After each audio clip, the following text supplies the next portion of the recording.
Mathieu, bienvenue sur Agent Rugby TV. Pour cette première interview, on va faire d'abord un petit bilan sur cette saison de 2012-2013, même si c'est évidemment un sujet que tu as déjà largement balayé. Et on va peut-être commencer sur ton sentiment sur cette saison, sur son déroulé et sur malheureusement la descente en Pro D2.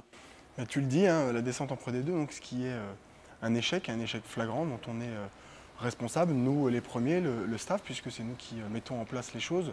On ne peut pas être les seuls responsables, puisque et ça appartient à ceux qui sont sur le terrain, c'est-à-dire les joueurs. C'est énormément de colère envers nous, hein, évidemment. Et aussi un peu de frustration, parce que on s'est rendu compte, et notamment autour du mois de janvier, lorsqu'il y a eu l'enchaînement de matchs contre Montpellier, contre Toulon, qui a amené la victoire contre Toulouse. Mais Montpellier et Toulon, s'est passé extrêmement près, avec un socle défensif extrêmement important et extrêmement efficient. Et ben, on est un peu frustré parce qu'on se dit que normalement, ça aurait pu le faire. Ça aurait pu le faire. On a manqué cruellement de confiance avec ces deux premières rencontres contre le Métro Racing et contre Biarritz, qu'on n'a jamais réussi à rattraper. Et ça a même été de plus en plus difficile. On a vu justement, t'en parler au cœur de l'hiver, une dynamique plus positive à la fois dans le contenu et dans les résultats qui s'est enclenchée. Et finalement, cette dynamique s'est cassée. Ça tient à quoi? Alors la confiance n'est pas très haute, la fragilité est maximale.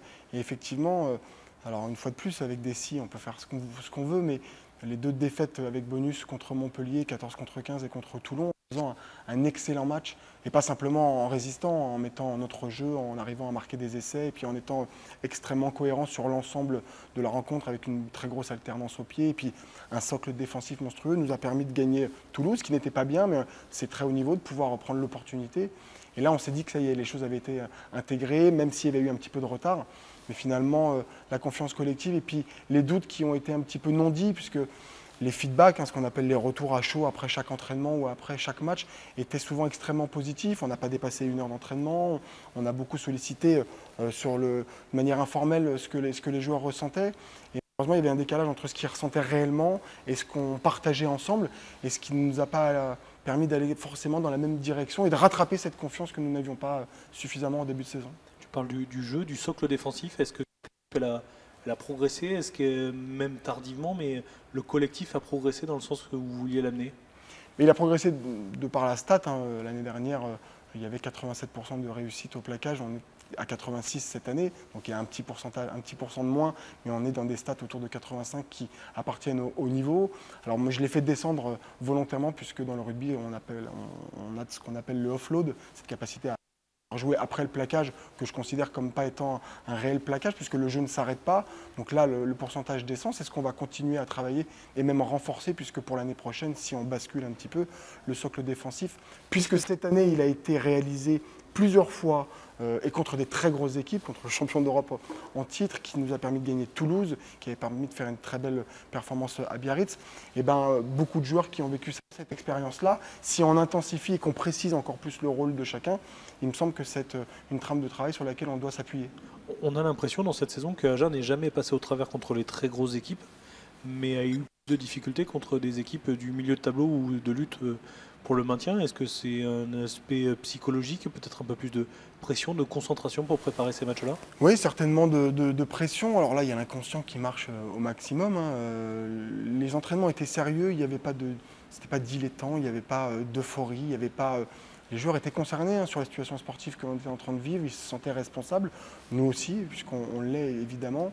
Et effectivement, dès que tu rencontres de très grosses équipes sur le papier, tu es dans un sport de combat, un sport collectif, donc il y a naturellement l'inconscient qui te fait peut-être dormir 1 heure de plus, peut-être être concentré de manière un petit peu plus intense sur le capitaine run, peut-être que tu discutes un petit peu plus avec ton partenaire, chose que tu ne fais pas forcément à chaque fois.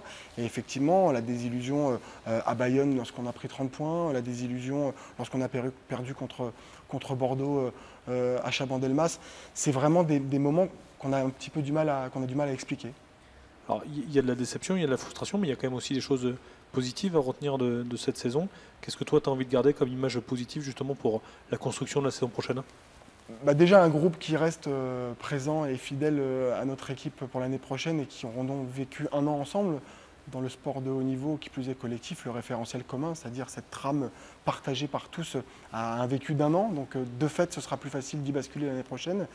Le club nous a donné la chance de nous doter d'une infrastructure d'entraînement et de préparation physique qui n'est pas plus important que le rugby, mais qui est un moyen de pouvoir pratiquer un rugby plus plus attrayant a vraiment porté ses fruits, puisque chaque joueur a augmenté entre 15 et 30% ses performances individuelles sur chaque secteur. Donc ça aussi, c'est quelque chose de très positif. On a ce que le club d'Agen porte depuis très longtemps, la formation qui s'est montrée très haute cette année. Il y a 13 joueurs qui ont été intégrés dans l'effectif professionnel, avec beaucoup de minutes, que ce soit en challenge, voire même pour certains en top 14. Les espoirs ont été vice-champions de France. Donc ça aussi, c'est beaucoup de choses. C'est un socle, c'est une infrastructure, c'est vraiment une ossature qui nous permet de pouvoir avoir, non pas le sourire, non pas d'être surconfiant, parce qu'il va falloir être humble au maximum, mais d'avoir vraiment une excitation très ferme. Tu parles de fidélité d'une partie de ce groupe, des jeunes, etc. C'est ton cas aussi, puisque tu restes la saison prochaine et même tu prends un nouveau rôle plus prenant encore sur l'équipe première, le rôle de manager sur cette équipe 1. Ça va consister en quoi, clairement? Le club m'a demandé de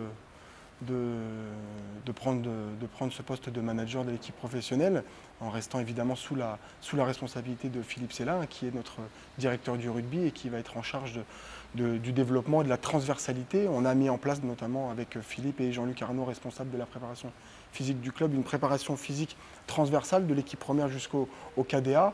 Mon rôle sera de faire coécrire avec les entraîneurs et Philippe le projet de jeu de manière très spécifique et d'apporter beaucoup d'améliorations ou de différences, ou en tout cas de précision, en prenant le temps que chaque secteur de jeu que l'on veut amener, que ce soit en défense, en attaque, sur la contre-attaque, le jeu au pied, soit intégré pour pouvoir se permettre d'arriver au mois de décembre, je l'espère, avec le plus de points possible, puisqu'il y aura déjà 15 matchs qui auront été joués, c'est-à-dire 50% de la saison.